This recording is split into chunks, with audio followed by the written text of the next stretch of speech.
Assalamualaikum. Selamat datang di Kisah Malam Kalian.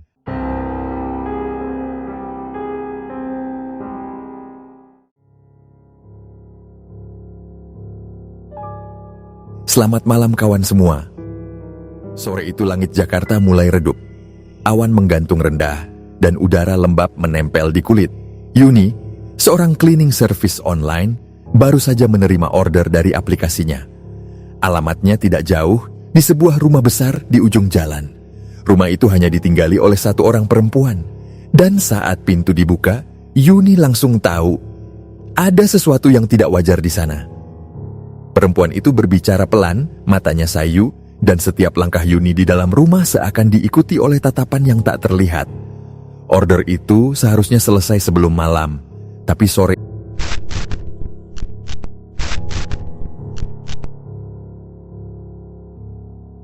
kisaran tahun 2022, perkenalkan namaku Yuni. Saat itu aku sedang mencari pekerjaan. Seorang teman kemudian memberiku informasi tentang lowongan kerja sebagai tenaga kebersihan. Katanya, sistemnya cukup sederhana. Bersih-bersih rumah secara online, datang ke lokasi, lalu pulang setelah selesai. Aku pun melamar tanpa berpikir panjang. Tak lama kemudian, aku mendapat panggilan untuk mengikuti pelatihan. Saat itu aku membayangkan pelatihannya tidak jauh berbeda dengan pekerjaan rumah tangga pada umumnya. Namun ternyata perusahaan ini memiliki standar yang jauh lebih tinggi dari yang kubayangkan. Pelatihannya cukup rumit. Pemilik perusahaan adalah warga negara Korea yang sangat perfeksionis dalam hal kebersihan. Kami dilatih untuk membersihkan setiap sudut ruangan dengan detail, dari lantai hingga plafon, dari dapur hingga halaman belakang. Tempat pelatihannya sendiri bukan di kantor biasa, melainkan di sebuah rumah besar bergaya Eropa yang dijadikan kantor, berlokasi di kawasan Kemang. Bangunannya hanya satu lantai dengan halaman depan dan belakang yang sama-sama luas. Di bagian belakang terdapat kolam renang besar yang dikelilingi pepohonan, pohon mangga, pisang, dan rambutan tumbuh rimbun di sekitarnya. Rumah itu tampak tua, namun masih terawat dengan baik. Pada hari pertama, kami hanya diberi pengarahan. Baru pada hari kedua, kami mulai praktik langsung. Peserta dibagi berpasangan. Ada yang mendapat giliran pagi, ada yang siang, dan aku mendapat giliran sore, mulai pukul 5 hingga pukul 8 malam. Saat aku mulai bekerja, sebagian besar karyawan sudah berkemas untuk pulang. Hanya tersisa satu orang staf customer service yang masih duduk di meja tengah, sibuk mengetik di depan komputer untuk membalas pesan pelanggan. Aku ditugaskan untuk membersihkan kamar-kamar di bagian belakang rumah yang merupakan ruang kerja para atasan. Salah satu kamar memiliki jendela besar yang menghadap langsung ke arah kolam renang. Ketika waktu mulai bergeser menuju maghrib, suasana rumah terasa semakin tenang. Hanya suara angin yang sesekali melewati celah jendela. Saat aku tengah membersihkan meja, mataku sekilas menangkap sesuatu dari arah luar jendela. Di dekat kolam renang, di antara bayangan pepohonan, tampak seseorang mengenakan pakaian berwarna merah. Aku sempat berpikir itu mungkin karyawan lain yang belum pulang, jadi aku melanjutkan pekerjaan tanpa memperdulikannya. Beberapa saat kemudian, area dapur sudah selesai kubersihkan. Rumah itu semakin sunyi, hanya terdengar suara ketikan dari meja tengah. Pukul 6:30, aku mulai membersihkan area belakang, dekat taman dan kolam renang. Di sana banyak daun kering berserakan di tanah. Angin tiba-tiba bertiup kencang, membuat daun-daun itu berterbangan ke arah air. Udara mendadak dingin, jauh lebih dingin dari biasanya. Aku sempat berhenti, memandangi arah angin yang terus berputar di sekitar kolam. Ada perasaan aneh yang sulit dijelaskan, seperti suasana yang tadinya biasa saja kini menjadi berat dan asing. Perlahan aku menoleh ke arah kolam. Di tempat yang sama seperti sebelumnya, sosok bergaun merah itu masih ada. Tapi kali ini aku bisa melihat lebih jelas. Sosok itu tidak berdiri di tanah, melainkan seperti duduk menggantung di udara, persis di atas permukaan air. Gaunnya menjuntai lembut, rambutnya panjang terurai hingga hampir menyentuh permukaan kolam. Dari posisiku, aku bisa melihat kakinya menggantung tanpa berpijak pada apapun. Ia tidak menoleh, hanya duduk dengan kepala sedikit miring, seolah memandangi air yang gelap. Aku terdiam beberapa detik antara percaya dan tidak percaya dengan apa yang kulihat. Aku mencoba menenangkan diri, meyakinkan bahwa itu mungkin hanya bayangan.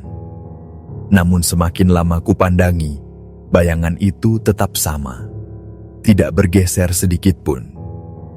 Angin kembali bertiup, membuat permukaan air bergoyang, tetapi sosok itu tidak bergerak sama sekali. Saat itulah tubuhku mulai merinding. Aku menarik napas panjang, lalu memutuskan untuk mengabaikannya. Sudahlah, bagian belakang kuanggap selesai, gumamku pelan. Aku pura-pura sibuk menggulung kabel dan mengangkat alat pembersih, lalu bergegas masuk ke dalam rumah. Sebelum pindah ke area depan, aku sempat berkata kepada staf CS yang masih di meja. Bagian belakang sudah ya, Kak? Sekarang saya lanjut bagian depan. Wanita itu kemudian mengangguk dan mengiyakan. Bagian depan rumah waktu itu terasa sama menyeramkannya dengan bagian belakang. Di sana banyak pohon pisang Bali tumbuh rapat, daunnya besar dan menjuntai seperti menutupi sesuatu. Angin sore berhembus dingin, membuat suasana terasa lembab dan berat. Aku sempat berpikir untuk tidak membersihkan bagian halaman, karena hawa di sana terasa tidak enak, seperti ada sesuatu yang mengawasi dari balik pepohonan. Akhirnya aku hanya mengepel bagian teras, lalu memutuskan pekerjaan sudah cukup. Bagian depan sudah selesai ya, Kak, saya pulang dulu, kataku pada staf CS di dalam rumah. Ia hanya mengangguk tanpa menoleh. Aku segera berkemas dan meninggalkan tempat itu. Beberapa hari kemudian aku mendengar kabar bahwa teman yang seharusnya berpasangan denganku saat pelatihan mengalami kesurupan. Katanya, sejak hari itu ia belum juga sembuh sepenuhnya. Aku tak tahu apakah kejadian itu ada hubungannya dengan rumah tempat kami pelatihan atau bukan. Namun, setelah mengingat kembali suasananya, aku tidak bisa menepis rasa merinding. Waktu pun berlalu. Setelah masa pelatihan selesai, aku akhirnya diterima bekerja. Setiap kali mendapat pesanan, sistem akan mengirimkan lokasi dan jam kerja. Biasanya aku mengambil orderan di sekitar Jakarta Pusat. Hingga suatu hari, setelah beberapa bulan bekerja, aku mendapat order yang waktunya bertepatan dengan maghrib. Hari itu aku baru selesai membersihkan sebuah apartemen di kawasan Kemayoran. Jam menunjukkan pukul 4 sore. Seperti biasa, setelah pekerjaan selesai aku duduk sebentar di warung kopi dekat lokasi, memesan kopi dan mengistirahatkan kaki. Saat itulah notifikasi dari grup kerja masuk. Ada orderan baru di daerah Pondok Kelapa. Aku membaca detailnya. Durasi pekerjaannya 2 jam, mulai pukul 6 hingga 8 malam. Lokasinya berada di arah pulang menuju rumahku di Pondok Gede. Pas sekali, pikirku. Selain dekat, waktunya juga masih bisa kutangani. Tanpa ragu aku mengetuk tombol, ambil order. Menjelang pukul 5 sore aku berangkat dari Kemayoran. Jalanan sore itu padat luar biasa. Lampu kendaraan menyalakan cahaya panjang dan udara terasa pengap oleh asap knalpot Aku baru tiba di sekitar Pondok Kelapa lewat pukul 6:15. Tepat ketika azan maghrib berkumandang. Langit sudah gelap dan udara terasa lebih lembab dibanding biasanya. Aku menatap rumah yang ditunjuknya. Benar, ada 2 rumah besar berdampingan di ujung gang. Satu terang dengan lampu luar menyala, satu lagi gelap seperti tak berpenghuni. Sejujurnya, sejak awal aku sudah punya firasat tentang rumah itu. Tapi melihat keadaannya yang gelap gulita, aku sempat ragu. Masa rumah begini ada orangnya, pikirku. Aku pun segera menuju rumah yang dimaksud. Untuk memastikan, sesampainya di depan rumah, aku memotret pagar rumah itu, lalu mengirimkannya ke customer service melalui pesan WhatsApp. "Ini alamatnya benar ya, Kak? Kok rumahnya gelap banget kayak rumah kosong?" tulisku. Balasannya datang tak lama kemudian. "Sebentar ya, Bu. Saya hubungi pelanggan dulu." Aku berdiri di depan pagar, sambil menatap layar ponsel, menunggu kabar. Sekitar 2 menit kemudian, sesuatu terjadi. Tanpa aku sadari, tiba-tiba ada seseorang berdiri tepat di depanku. Aku tidak mendengar suara langkah, tidak mendengar suara pagar dibuka. Tahu-tahu saja dia sudah berdiri di sana, hanya berjarak 1 meter dariku. Seorang wanita, tubuhnya ramping, kulitnya pucat, rambutnya lurus sebahu. Ia mengenakan kaos putih ketat dan legging hitam. Wajahnya datar tanpa senyum, dan sorot matanya tajam menatap lurus ke arahku.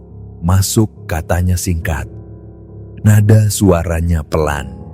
Aku refleks menatap sekeliling, memastikan apakah benar dia pemilik rumah itu. Namun, anehnya, aku tak sempat berpikir panjang. Ada sesuatu dalam caranya berbicara yang membuatku menurut begitu saja. Tanpa sadar, aku masuk sambil menuntun motor masuk ke halaman. Perempuan itu tampak biasa saja saat pertama kali kulihat. Ia mengenakan kaos putih ketat berlengan pendek, celana legging hitam, dan rambutnya lurus terurai hingga sebahu. Kulitnya pucat, tubuhnya kecil, sedikit lebih mungil dariku. Tidak ada yang tampak mencurigakan darinya. Justru karena itulah aku yakin bahwa dia benar-benar manusia. Mungkin pemilik rumah tempatku mendapat order malam itu. Setelah mempersilahkanku masuk, ia berjalan lebih dulu tanpa banyak bicara. Dari luar tampak jelas, rumah itu gelap nyaris tanpa cahaya. Hanya terlihat bayangan samar dinding dan pepohonan di sekitar halaman. Aku sempat ragu dan bertanya pelan, "Ini yang mau dibersihkan bagian mana ya, Kak?" Tapi pertanyaanku tidak dijawab. Ia hanya berkata pendek, "Ikuti saya." Begitu melewati pintu garasi, suasana rumah langsung berubah. Udara di dalam terasa dingin dan cahaya redup dari luar seketika hilang. Sekelilingku gelap total. Hanya satu hal yang masih bisa kulihat, kaos putih yang dipakai wanita itu. Dalam kegelapan, warna bajunya menjadi satu-satunya petunjuk arah. Aku berjalan perlahan, berusaha tidak tersandung atau menabrak apapun. Baterai ponselku tinggal 5%. Seharian aku bekerja di beberapa tempat, dan ponselku sudah nyaris kehabisan daya. Karena itu aku tak berani menyalakan senter. Takut baterai habis sebelum pekerjaan selesai. Aku hanya mengandalkan bayangan tubuhnya yang samar di depan, menuntunku ke dalam rumah yang semakin terasa asing. Kami melewati belokan pertama. Di situ, untuk pertama kalinya aku melihat sedikit cahaya remang, seperti berasal dari lampu luar yang tembus melalui celah jendela. Tidak terlalu terang, tapi cukup membuat mataku bisa menangkap bentuk benda di sekitarnya. Di sebelah kiri terlihat sebuah kamar, pintunya terbuka setengah. Aku melirik ke dalam, dan sontak tubuhku merinding. Kamar itu tampak berantakan dan kotor seolah sudah lama ditinggalkan. Kasur kayu tua di pojok ruangan terbalik, bantal-bantalnya tergeletak di lantai. Lemari di sudut kamar terbuka, dan pakaian di dalamnya sudah berjatuhan, berserakan di lantai seperti habis diacak-acak. Saat menatap ke langit-langit, aku melihat debu menebal hingga membentuk gumpalan-gumpalan mirip sarang laba-laba yang sudah mati. Semua terlihat usang, lembab, dan suram.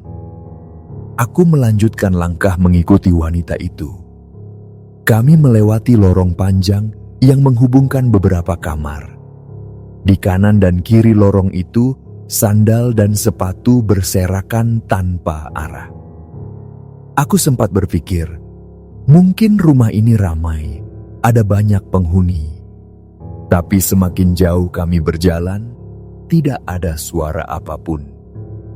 Wanita itu berbelok ke kanan menuju kamar yang tampak lebih besar. Dari arah sana, aku melihat sedikit cahaya kekuningan keluar melalui celah pintu. Mungkin itu kamar utamanya, pikirku. Namun sebelum sampai ke sana, aku berhenti sejenak di pertigaan lorong. Di sisi kiri terlihat kamar mandi dengan dinding gelap. Airnya tampak mengering, gayung dan ember tergeletak sembarangan. Semua tampak kotor. Aku menurunkan tas di lantai. Pundakku terasa pegal karena seharian membawa alat berat. Lorong itu sempit, hanya cukup untuk 2 orang berjalan beriringan. Di depan dan belakangku sama-sama dinding.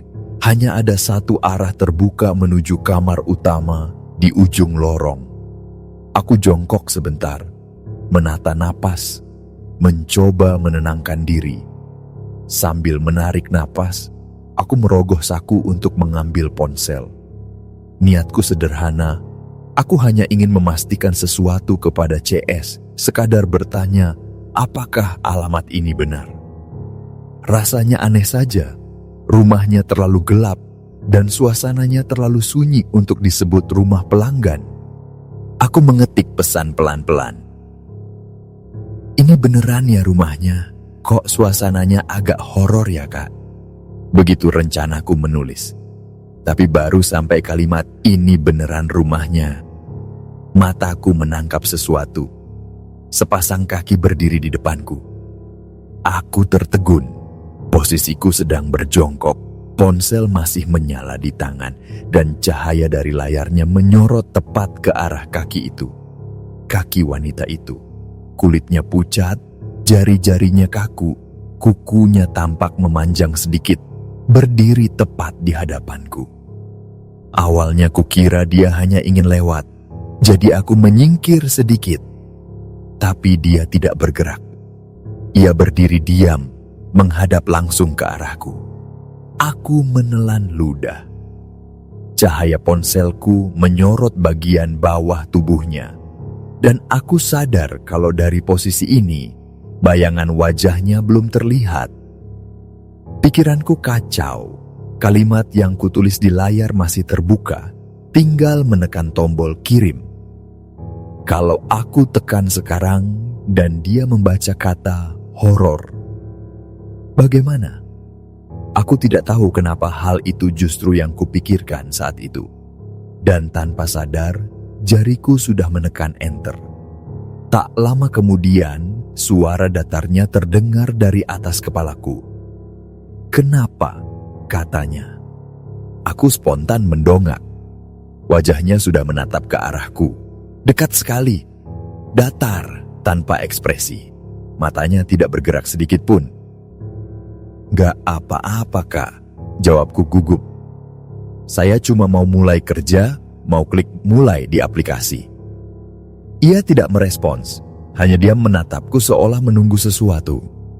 Aku buru-buru membuka aplikasi dan menekan tombol mulai. Lalu aku bertanya, saya mulai dari mana dulu ya, Kak? Apa dari kamar mandi dulu? Masih tanpa ekspresi, ia hanya mengangguk kecil. Kamar itu luas, sekitar 6 kali 6 meter. Seperti kamar utama dan di dalamnya terdapat kamar mandi. Penerangannya aneh, tidak terang tapi juga bukan gelap. Cahayanya kekuningan, seperti berasal dari lampu kecil. Wajah wanita itu tampak kabur, seperti tidak bisa difokuskan oleh mata. Aku berusaha melihat dengan lebih jelas, tapi setiap kali pandanganku tertuju padanya, bagian wajahnya terlihat samar. Aku mulai bekerja. Pertama-tama aku menuju kamar mandi yang berada di dalam kamar itu. Kamar mandinya cukup besar, dan di pojoknya ada bathtub tua berbentuk segitiga, bentuk yang sudah jarang digunakan di rumah-rumah modern. Dindingnya lembab dan catnya mulai terkelupas. Saat mendekat, aku merasakan hawa dingin yang lebih menusuk. Begitu kulihat ke dalam bathtub, aku langsung menahan napas. Di sana ada gumpalan rambut panjang berwarna hitam. Banyak sekali, sampai memenuhi hampir separuh dasar bak mandi. Aku diam sejenak, mencoba berpikir logis. Mungkin ini rambut dia sendiri, pikirku. Tapi ada sesuatu yang janggal. Rambut-rambut itu tampak kering dan kusut, seperti sudah lama dibiarkan begitu saja. Aku mulai membersihkan dengan enggan. Lap kuning oranye yang kubawa masih bersih, dan aku merasa sayang menggunakannya di tempat sekotor ini. Tapi tak ada pilihan lain. Aku menunduk, memunguti rambut-rambut itu sedikit demi sedikit, memasukkannya ke kantong plastik kecil yang kubawa. Jumlahnya cukup banyak, lebih dari segenggam. Saat menarik helaian terakhir, aku sempat bergidik. Setelah semua selesai, aku menyemprotkan cairan pembersih ke dinding dan lantai. Saat itu mataku menangkap sesuatu di depan cermin. Ada beberapa foto keluarga yang ditempel di permukaannya. Foto-foto itu sudah mulai menguning, menempel dengan selotip yang mengelupas di pinggirnya. Wajah-wajah di foto tampak bahagia. Seorang pria, seorang wanita dewasa, dan 2 anak kecil. Tapi saat mataku memperhatikan lebih lama, ada satu hal yang membuatku berhenti. Salah satu wajah di foto itu adalah wanita yang kini berdiri di luar kamar mandi. Ia tampak lebih muda di foto itu. Rambutnya sama, lurus sebahu, senyumnya tipis.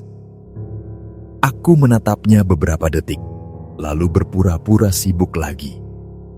Dalam hati, pertanyaanku mulai bermunculan satu persatu. Siapa dia sebenarnya? Apakah ini benar rumahnya? Kalau iya, mengapa rumah sebesar ini dibiarkan sekotor dan seaneh ini? Aku berusaha tidak berpikir macam-macam. Yang penting pekerjaan cepat selesai, batinku.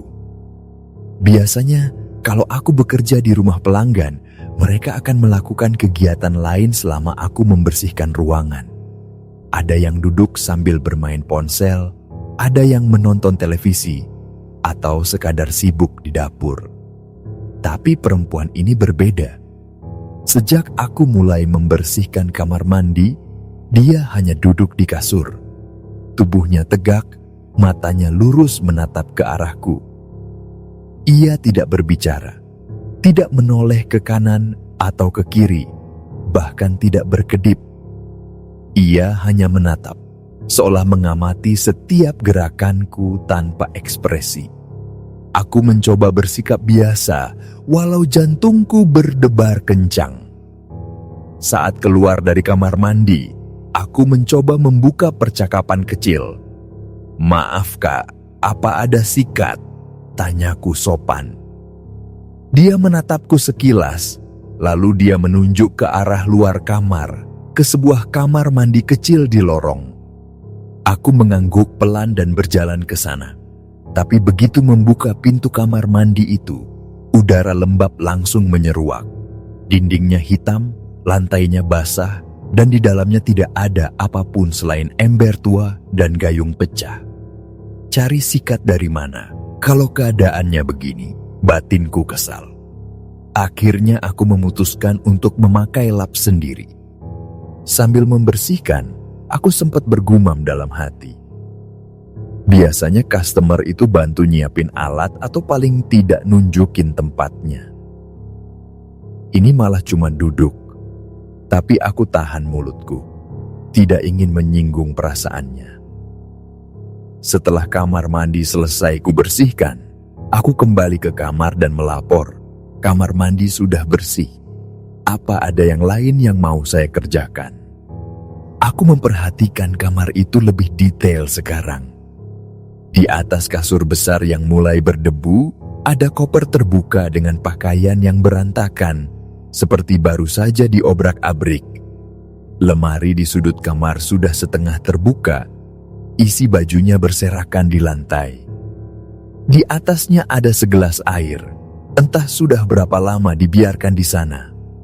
Wanita itu berdiri, mengambil satu langkah kecil, lalu berkata, "Rapikan baju di lemari."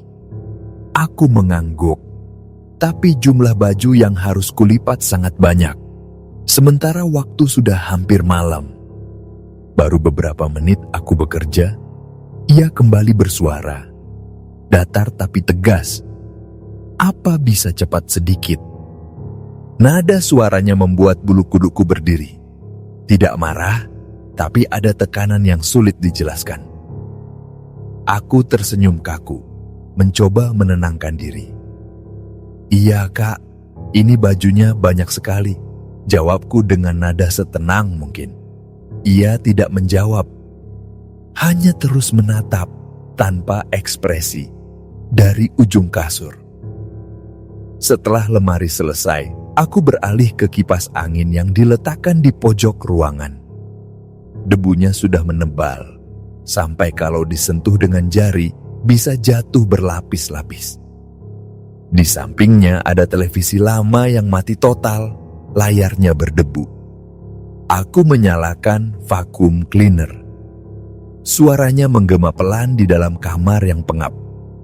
Debu beterbangan, tapi anehnya, perempuan itu tidak bergeser sedikit pun. Ia tetap duduk di kasur, diam dan terus memperhatikanku bekerja.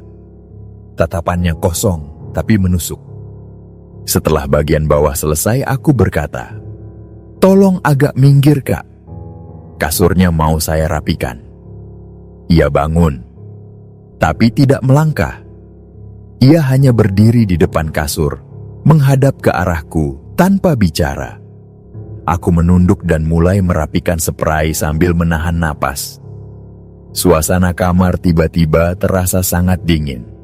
Aku sengaja tidak menatap wajahnya. Entah kenapa, aku takut kalau mataku bertemu dengan matanya lagi. Setelah selesai, aku mengorbankan satu kain lap bersih untuk mengepel lantai. Lap itu cepat sekali berubah warna. Dari oranye cerah menjadi abu kusam hanya dalam beberapa usapan. "Sudah Kak, semua sudah bersih," kataku dengan suara pelan. Ia masih berdiri di tempat yang sama. Lalu dengan nada datar ia bertanya, "Apa kamar mandinya sudah bersih?" Aku pun menjawab, "Kamar mandi sudah bersih dan sudah saya lap sampai kering." Ia pun berkata, "Cepat sekali kamu kerjanya." Aku tersenyum canggung. Padahal, menurut perhitunganku, aku sudah berada di kamar itu hampir 1 jam lebih. Tapi, jam di aplikasiku menunjukkan baru lewat setengah jam. Seolah waktu di rumah itu berjalan lebih lambat dari biasanya. Aku mencoba mengalihkan pikiran. "Ada yang lain mau saya bersihkan, Kak?" Tanyaku sopan. Dalam hati aku berharap jawabannya tidak. Tapi dia justru bergerak perlahan dan memintaku mengikutinya. Aku pun buru-buru membereskan vacuum cleaner, menggulung kabelnya, dan mengikuti langkahnya dari belakang. Rumah ini ternyata jauh lebih luas dari yang kukira. Kami berjalan melewati lorong panjang, lalu berbelok ke arah kanan. Di ujung lorong itu ada sebuah ruang makan.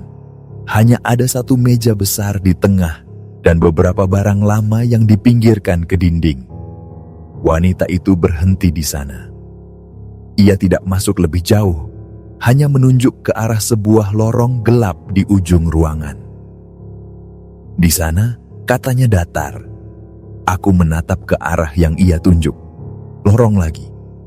Gelap, panjang, dan tampak seperti mengarah ke bagian belakang rumah. Aku sempat berpikir dia akan ikut masuk menemaniku. Tapi ternyata tidak. Ia hanya berdiri di tempatnya, diam, menatapku dari kejauhan. Aku melangkah perlahan masuk ke lorong itu. Di ujungnya terdapat dapur yang gelap dan kotor. Lampunya mati, atau mungkin sudah rusak sejak lama. Aku hanya mengandalkan cahaya samar dari ruang makan yang tembus sedikit ke dalam. Di hadapanku ada sebuah wastafel tua, dan di dalamnya tergeletak seekor kecoak mati yang sudah kering. Dindingnya hitam, berdebu tebal, dan udara di sana terasa sangat lembab, seperti ruangan yang sudah lama tertutup. Aku mencari sabun dan spons, tapi tidak ada apapun di sekitar wastafel. Aku membuka rak piring di sisi kanan, terbuat dari kayu jati tua. Saat kubuka, debu menumpuk di dalamnya, bahkan di atas piring-piring yang tersusun di rak. Padahal di dalam lemari, tapi kok debunya tebal begini, gumamku. Semakin lama, tempat ini terasa aneh. Rumah sebesar ini, tapi seolah tidak pernah dihuni. Aku mencuci gelas itu seadanya, hanya dengan air yang masih mengalir pelan dari keran tua. Sambil menggosok, aku mendengar sesuatu dari arah belakang. Suara langkah pelan lalu berhenti. Aku menoleh. Perempuan itu masih berdiri di ujung lorong. Tubuhnya tegap, rambutnya lurus jatuh ke bahu, tidak bergerak sama sekali. Cahaya redup dari ruang makan membuat bajunya tampak bersinar samar. Ia berdiri diam, menatap ke arahku. Aku merinding. Ada sesuatu pada cara ia berdiri. Terlalu kaku, terlalu tenang. Aku buru-buru kembali fokus pada wastafel. Tapi saat aku menoleh lagi beberapa detik kemudian, dia sudah tidak ada. Lorong di belakang kosong. Hanya gelap yang diam. Aku menarik napas lega. Mungkin dia kembali ke ruang tamu, pikirku. Tapi tepat saat itu, telingaku menangkap suara-suara lain. Dari arah depan, terdengar percakapan samar, seperti beberapa orang sedang datang dan berbicara santai. Suaranya terdengar hidup, ada tawa kecil dan nada riang. Berarti ada orang lain, pikirku. Suara-suara itu membuatku sedikit tenang. Namun beberapa saat kemudian, suara lain terdengar. Kali ini dari arah belakang, dari ventilasi dapur. Suara perempuan menangis lirih, pelan dan panjang, seperti sedang menahan sakit. Aku berhenti menggosok gelas, menoleh ke arah ventilasi kecil di dinding. Gelap, tidak ada apa-apa di sana. Aku mencoba berpikir logis. Mungkin suara dari rumah tetangga, pikirku. Tapi setelah itu muncul suara lain lagi. Suara anak kecil berbicara, seperti sedang bermain.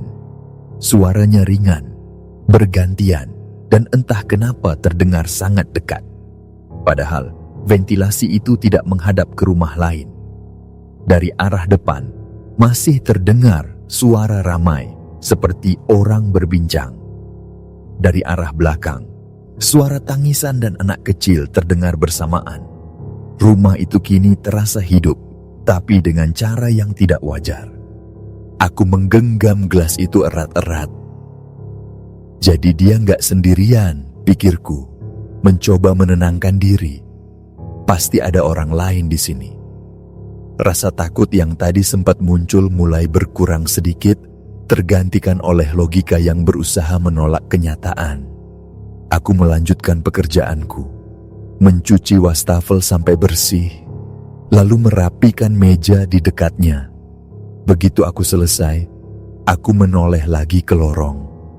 Perempuan itu sudah kembali berdiri di sana, diam seperti sejak tadi tidak pernah bergerak. Aku mencoba menjaga nada suara agar tetap tenang. Ini sudah selesai, Kak. Apa ada lagi yang mau dibersihkan? Dia hanya menjawab pendek, bersihkan area makan. Ruangan tempat makan itu hampir kosong. Hanya ada satu meja besar di tengah, tanpa kursi di sekelilingnya. Permukaannya berdebu, sementara di tepi-tepi ruangan berjajar pajangan tua dari batu giok. Semua benda itu memantulkan cahaya redup dari lampu yang entah dari mana asalnya, menimbulkan kesan dingin dan tak berjiwa. Di pojok ruangan, aku melihat sebuah pintu kayu tua. Awalnya aku tak begitu memperhatikannya, sampai mataku menangkap sesuatu yang membuatku berhenti. Dari sela-sela bawah pintu itu, tumbuh akar pohon. Warnanya coklat tua, menembus dinding dan lantai. Aku berdiri beberapa detik, menatap akar itu, mencoba mencari logika. Kalau sampai ada akar sebesar itu, berarti belakang rumah lembab. Atau ada pohon besar di sana, batinku. Aku berusaha tidak terlalu memikirkannya dan kembali bekerja. Aku menyalakan vacuum cleaner, mulai membersihkan dari ujung ke ujung meja. Tapi waktu terasa berjalan lambat. Setiap kali kulihat jam di ponsel, jarum seakan tidak bergerak. Kok masih lama, pikirku. Padahal rasanya aku sudah di sini berjam-jam. Aku melanjutkan pekerjaan. Suara mesin vakum terdengar monoton, bergema di dalam rumah yang sunyi. Lalu dari luar, suara hujan mulai turun. Rintiknya pelan di awal, lalu semakin deras, menghantam atap rumah itu dengan bunyi yang berulang-ulang. Aku menghela napas. Ya ampun, hujan lagi, gumamku. Merasa semakin terkurung di tempat asing ini. Saat aku membungkuk untuk membersihkan bagian bawah meja, dari sudut mata kulihat sepasang kaki berdiri di dekatku. Kaki itu milik perempuan itu. Ia berdiri di sebelah meja, memegang sebuah kotak nasi. Tanpa ekspresi, ia berkata, "Ikuti saya." Aku langsung mematikan vacuum cleaner, menggulung kabelnya, dan berjalan di belakangnya. Kami melewati lorong menuju ruang tamu. Ruang tamu rumah itu sangat luas, mungkin sekitar 7 kali 7 meter. Lantainya marmer abu-abu, sebagian retak dan lembab. Di sisi kanan, dindingnya seluruhnya kaca, menampilkan pemandangan halaman luar yang gelap di bawah hujan. Air menetes perlahan di permukaannya, membentuk garis-garis panjang yang membuat pandangan keluar tampak kabur. Di dinding seberang, berjajar foto-foto keluarga lama. Ada foto sepasang suami istri mengenakan pakaian Jawa lengkap, berdiri dengan 2 anak kecil di depan mereka. Semua berpose tersenyum di halaman rumah yang tampak sama dengan tempat ini. Hanya saja dalam foto itu rumahnya masih bersih dan terang. Kini yang kulihat berbeda jauh. Ruangan yang sama, tapi sepi, lembab, dan berdebu. Satu-satunya perabot di ruangan itu adalah sofa tua yang busanya sudah amblas di bagian tengah, serta beberapa kursi lipat seperti yang biasa digunakan di kampus. Perempuan itu menarik satu kursi, menaruhnya di tengah ruangan, lalu duduk. Ia membuka kotak nasi yang dibawanya dan mulai makan dengan gerakan sangat pelan. Aku pun kembali menyalakan vakuum. Karena kabelnya pendek, aku harus bergantian mencabut dan memasang colokan di beberapa sisi ruangan. Setiap kali aku berpindah posisi, aku bisa melihat bayangannya di kaca besar. Bayangan dirinya yang sedang duduk dan makan dengan tempo tidak wajar. Aku berusaha fokus. Tapi rasa aneh itu terus mengganggu. Suara hujan di luar semakin keras, berpadu dengan dengung mesin vakum dan langkahku di lantai yang dingin. Di antara semua itu, aku menyadari satu hal kecil yang membuat bulu kudukku berdiri. Setiap kali aku berpaling sejenak, posisinya berubah sedikit. Kadang kursinya bergeser, kadang sendoknya berhenti. Tapi ketika aku kembali menatap, semuanya tampak normal lagi. Setelah beberapa saat, akhirnya pekerjaan benar-benar selesai. Saat melihat jam di ponsel, waktu baru menunjukkan pukul 8 malam. Tapi rasanya aku sudah berada di rumah, itu berjam-jam. Aku mencoba tersenyum dan berkata, "Sudah selesai ya, Kak? Waktu saya juga sudah habis." Ia tidak menjawab, hanya diam. Aku mengemasi alat-alat kerja perlahan, lalu berjalan keluar sambil membawa kantong sampah. Saat kembali ke kamar untuk mengambil vacuum cleaner, aku sempat menoleh. Wanita itu sudah tidak ada di ruang tamu. Aku berpikir mungkin dia sudah keluar lebih dulu. Tapi saat masuk ke kamarnya, suasananya kembali membuatku merinding. Ruangan itu kini benar-benar kosong. Tidak ada satupun suara, tidak juga tanda-tanda ada orang lain. Padahal tadi sempat terdengar ramai, seperti ada orang datang dan bercakap-cakap. Semua menghilang begitu saja, seolah tidak pernah ada. Aku menelan ludah. Hujan di luar masih deras. Aku memutuskan untuk segera pergi. "Pekerjaan saya sudah selesai ya, Kak. Saya pamit," kataku, sambil menyiapkan aplikasi untuk tanda tangan digital. Baterai ponselku tinggal 3%. Ia muncul tak lama kemudian. Diam, tanpa suara, berdiri di dekat pintu. Tanpa berkata apa-apa, ia mengambil ponselku, menandatangani formulir digital di layar, lalu mengembalikannya. Tidak ada senyum, tidak ada ucapan terima kasih. Hanya tatapan datar yang sulit dimengerti. Sambil membereskan tas, aku memberanikan diri bertanya, "Bolehkah antar saya keluar, Kak? Saya takut nyasar, rumahnya besar sekali." Dia tidak menjawab, hanya berjalan mendahului ke arah lorong gelap. Aku mengikutinya dari belakang. Udara di lorong itu terasa semakin lembab. Setiap langkah menimbulkan suara gemerisik di lantai. Saat akhirnya kami keluar, aku menarik napas lega. Angin malam yang dingin terasa seperti pertolongan. Aku pun segera keluar halaman rumah itu. Biasanya, sebelum pulang dari rumah pelanggan, aku akan mencuci tangan atau setidaknya minta segelas air minum. Tapi malam itu aku tidak mau. Tangan dan bajuku sudah kotor. Tapi entah kenapa aku hanya ingin segera pergi dari tempat itu. Kulepaskan motor dari standar dan menuntunnya keluar pagar. Hujan mulai reda, menyisakan bau tanah basah dan udara dingin yang menempel di kulit. Saat kuhidupkan mesin motor, dalam hati aku berkata, "Nanti kalau ketemu orang aku mau nanya, itu perempuan tadi manusia atau bukan?" Aku melaju perlahan menyusuri gang keluar dari perumahan. Saat datang tadi, jalan ini ramai. Ada penjual gorengan, warung kopi, dan anak-anak yang bermain di pinggir jalan. Tapi kini semuanya hilang. Gang itu kosong. Tak ada orang, tak ada lampu warung. Bahkan suara televisi dari rumah-rumah pun tidak terdengar. Hanya bunyi motor dan tetesan air dari atap yang memecah keheningan. Aku terus melaju sampai akhirnya keluar ke jalan besar, ke arah Kalimalang.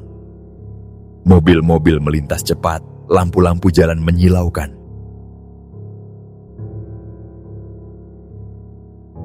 Baiklah, sekian dulu cerita kami kali ini.